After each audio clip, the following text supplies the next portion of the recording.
DJ Akancha music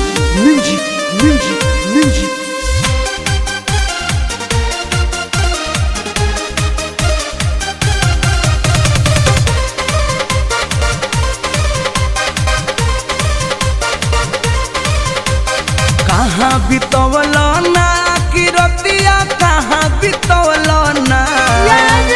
कहाँ बितवल ना कि रतिया कहाँ बितवल ना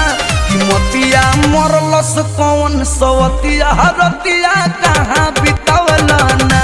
बता दो सिलावा रहे कि फूल मतिया रतिया कहाँ बितवल ना कहाँ बितवल ना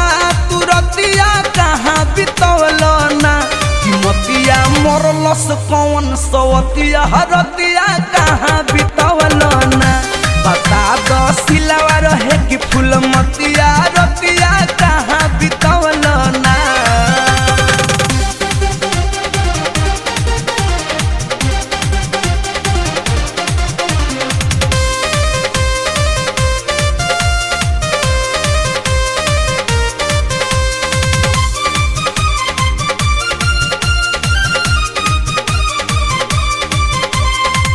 रात भर पियले बानी पानी फ्रिज के